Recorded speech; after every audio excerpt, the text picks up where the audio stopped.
Recent reports of vandalism against Tesla owners are making waves across the nation, and it seems the situation is escalating rapidly. Victims are stepping forward, telling stories of their vehicles being damaged in increasingly violent and disturbing ways. What's behind this? Is it really just random anger, or is there something deeper at play here? Take Abigail Gill, for example. A Tesla owner from Wichita, Kansas, she had a rather unsettling experience while dining out with her family.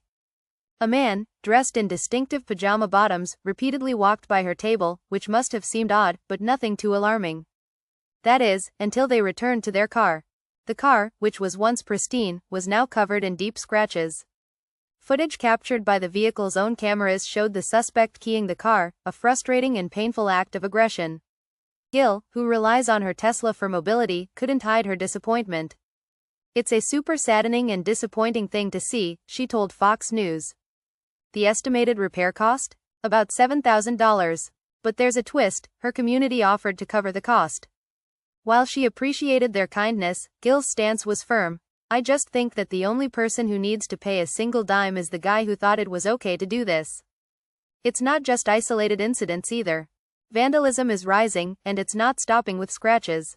Some of the recent attacks have turned downright violent. Reports of keying, graffiti, and even arson are becoming more frequent. Just this week, the FBI announced the creation of a task force to investigate the growing wave of violence against Tesla owners. The anger seems to be tied to Elon Musk's controversial role in the Department of Government Efficiency, DOGE, an entity that's been responsible for cutting federal programs and worker jobs. Many feel this is Musk's doing, and that's why innocent Tesla owners are being dragged into the crossfire. But the situation is only growing more intense.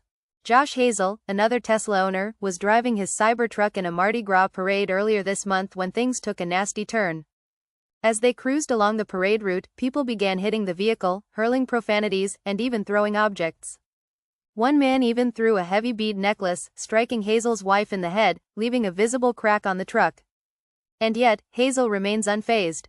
"I mean, they are just incredible vehicles and I highly recommend them," he said, still standing by his decision to drive his Cybertruck. The escalation is real. 3 arrests have already been made in connection with Molotov cocktail attacks on Tesla vehicles.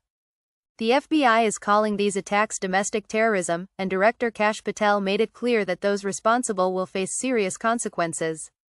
Yet, some lawmakers are questioning whether this is all a political move aimed at protecting Musk, with Rep. Daniel Goldman, DNY, suggesting that the task force might be more about political favor than justice. So, what's going on here? Is it all about anger at Musk's corporate decisions, or is it a more complex issue of frustration bubbling over? It's hard to say for sure, but what's clear is that Tesla owners are being caught in a firestorm they never asked for. Whether or not justice is truly served remains to be seen. One thing is certain though, these violent acts will not go unnoticed.